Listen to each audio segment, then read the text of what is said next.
भरती परीक्षा पद्धती सुधारणांसाठी राज्यामध्ये उच्चस्तरीय समितीची स्थापना, पेपरफुटी, परीक्षा गैरप्रकार या संदर्भात केंद्राचा कायदा आता राज्यात लागू करणार, मुख्यमंत्री फडणवीसांचे निर्देश।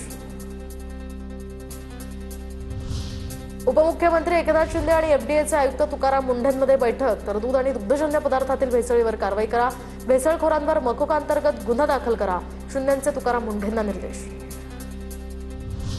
आश्रमशाळेमध्ये लहान मुलांना झोपायला बेड दिला जात नाही, आदिवासी विभागामध्ये सर्वाधिक भ्रष्टाचार होतो, आदिवासी मंत्री उईकेंनी पदावरून निघालं पाहिजे, त्यांना काढलं पाहिजे। गडचिरोली सर्पदंश प्रकरणावरून संजय राऊतांची मागणी, तर मृत मुलींच्या कुटुंबियांना मदत केली पाहिजे अशीही राऊतांची मागणी।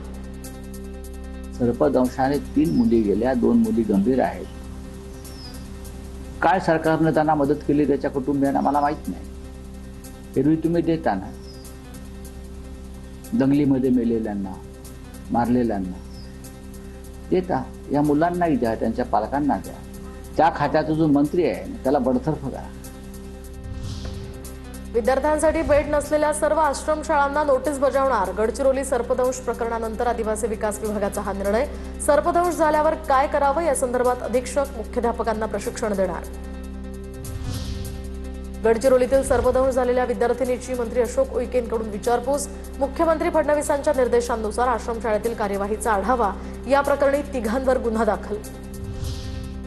नीटसह टीईटी पेपरफुटी प्रकरण ताजं असतानाच आता शिपाई भरती परीक्षेतही गैरप्रकार। आयआयटी मुंबई कॅम्पसमधील केंद्रीय विद्यालयातील शिपाई भरती परीक्षेमध्ये मोबाईल फोनचा वापर करून कॉपी केल्याचा प्रकार, या प्रकरणी 4 उमेदवारांना अटक करून पोलिसांकडून या संदर्भातला अधिकचा तपास।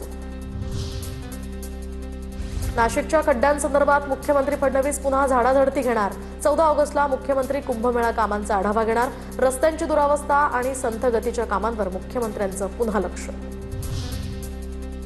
कुंभमेळ्यातील काम मिळवून देण्याच्या बहाण्यानं बनावट वर्क ऑर्डर देण्याचा घोटाळा समोर, या प्रकरणामध्ये जामनेरमधील 2 जणांना अटक, अटकेतील आरोपी गिरीश महाजनांचा नातेवाईक असल्याची माहिती, मात्र नातेवाईक असो की इतर कोणीही असो कुणालाही सोडायचं नाही, जे दोषी असतील त्यांच्यावर कठोर कारवाई होईल, गिरीश महाजनांचं स्पष्टीकरण। मनसे अध्यक्ष राज ठाकरे उद्या पुणे दौऱ्यावर, पुण्यातील मनसेच्या प्रमुख पदाधिकाऱ्यांची बैठक घेणार। मनसेच्या पुणे शहर कार्यालयामध्ये 11 वाजता या बैठकीचं आयोजन, पक्ष संघटनेतील अडचणींवर राज ठाकरे पदाधिकाऱ्यांशी संवाद साधणार। आता बघूया टॉप 9 राजकीय बातम्या।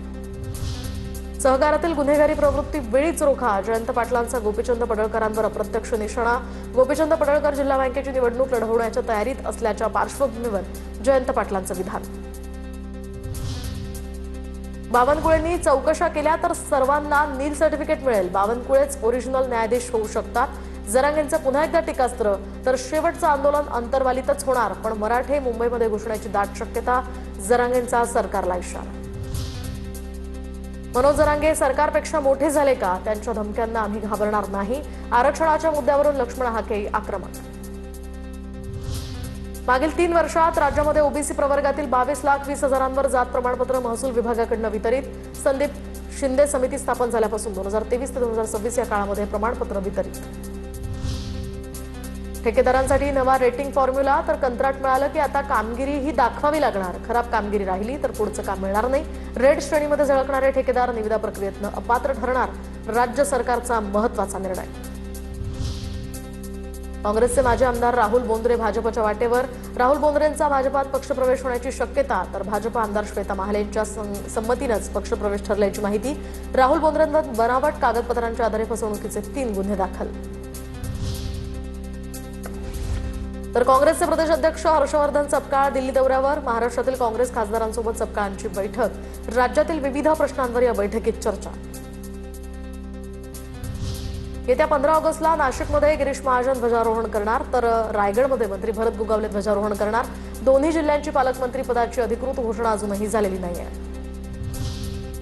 आर्थिक फसवणूक प्रकरणामध्ये मीरा भाईंदरच्या माजी आयुक्तांची चौकशी, माजी आयुक्त दिलीप ढोले यांच्या पत्नीचीही चौकशी। कंत्राटदाराला खासगी संस्थेमध्ये 1,40,40,00,000 रुपयांची गुंतवणूक करण्यास सांगून आर्थिक नुकसान केल्याचाही आरोप।